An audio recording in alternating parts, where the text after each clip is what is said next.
সরকারি জমি দখলকে কেন্দ্র করে উত্তেজনা ছড়ায় হাওড়ার বাঁকড়া এলাকায়। এদিকে পরিস্থিতি নিয়ন্ত্রণে আনতে ওখানে নামানো হয় কেন্দ্রীয় বাহিনীকে। স্থানীয়দের অভিযোগ, ডোমজুর বাঁকড়া নিউ মণ্ডলপাড়া জলার ধারে ওই এলাকার ভেতরে থাকা সরকারি জমি দখল করছে জমি মাফিয়ারা।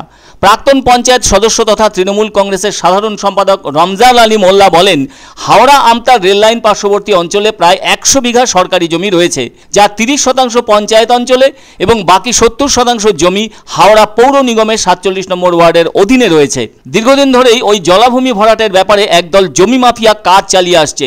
এর মাঝে ওই জমি ভরাটের বিষয়টিকে কেন্দ্র করে গ্রামবাসীরা প্রতিবাদ মুখর হলে জলা জমি ভরাটের কাজ কিন্তু বন্ধ করে দিয়েছিল জমি মাফিয়ারা।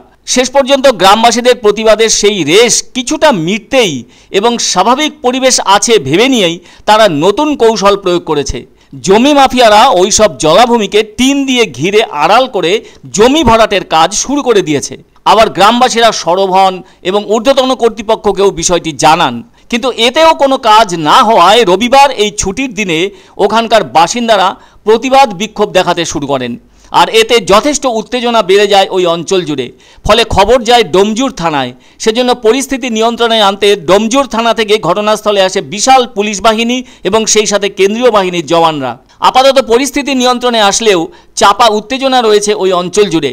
ওই এলাকার বাসিন্দারা আরও অভিযোগ করেন, তাদের এলাকায় থাকা সরকারি জলাজমি বুঝিয়ে সেই জমিকে স্বাভাবিক জমি হিসাবে গড়ে তুলে কোটি কোটি টাকা দামে সেই জমি বিক্রি করে ফাটকা অর্থ ঘরে তুলতে চাইছে জমি মাফিয়ারা। আবার ওই বাঁকড়া অঞ্চলের 90% জলাজমি বুঝিয়ে বহুতল নির্মাণ করাও হয়েছে। বাঁকড়া 1 নম্বর এবং বাঁকড়া 2 নম্বর অর্থাৎ হাওড়া পৌরসভার ওই দুটি ওয়ার্ডের জল এসে জমা হয় ওই বিশাল জলাশয়ে। এতে ওই দুটি ওয়ার্ডের বাসিন্দাদের একটা বড় অংশ বর্ষার জলের পেঁচপেচানি থেকে অনেকখানি রক্ষা পেয়ে থাকেন। আর ওই এলাকার সরকারি জলাজমিগুলি জমি মাফিয়ারা এভাবেই ভরাট করে ফেলে তাহলে বাঁকড়া 1 ও বাঁকড়া 2 নম্বর ওয়ার্ড এলাকার বাসিন্দারা এবার কিন্তু জলে ভাসবেন। সম্প্রতি রাজ্যের মাননীয় মুখ্যমন্ত্রী সরকারি জমি দখল হয়ে যাওয়া নিয়ে ক্ষোভ প্রকাশ করেছেন। আবার ওই সমস্ত জমি মাফিয়াদের আটকাতে একটি বিশেষ কমিটিও গঠন করেছেন।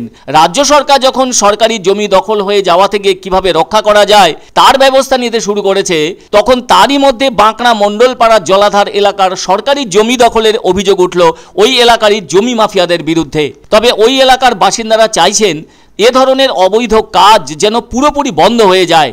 এখন প্রশ্ন হলো, ওই এলাকার বাসিন্দাদের অভিযোগের দিকটিকে গুরুত্ব দিয়ে কি নড়ে চড়ে বসবে প্রশাসন, নাকি আড়ালে জমি মাফিয়াদের প্রচ্ছন্ন মদত চলবে?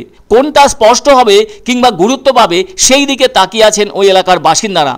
অন্যদিকে প্রশ্ন উঠছে, কাদের মদতে জমি মাফিয়ারা এভাবে সরকারি জমি দখল করতে সাহস দেখাতে পারছে? এইখানটা দেখছেন আপনারা বিশাল একটা জলাশয় পড়ে রয়েছে দীর্ঘদিন ধরে। আজ থেকে না আমরা ছোটবেলা থেকে এখানে দেখে আসি, এটা একটা বিশাল ঝিল ছিল, এই জলাশয়টা পড়ে রয়েছে। এখন দেখা যাচ্ছে যে বাঁকড়ার যে 90% জায়গা জলাশয় যেমন বন্ধ করে বিল্ডিং হয়ে গেছে, আজকে সেই জমি মাফিয়াদের নজর আজকে এই জলাশয়ের উপর পড়েছে। झमेला सर ये सरकारी ज़मीन है, ये शसान का जगह है। इस जगह में एक्चुअली अगर गरीब लोग को अगर दिया जाएगा, यहाँ का जो गरीब आदमी, पुराना आदमी, यहाँ का जो परेशान है, जिसके पास घर नहीं रहने का, उसको दिया जाएगा तो सही है। मगर यहाँ 2 पार्टी जब से हुआ है तब से मोहल्ला पूरा कचड़ा हो गया।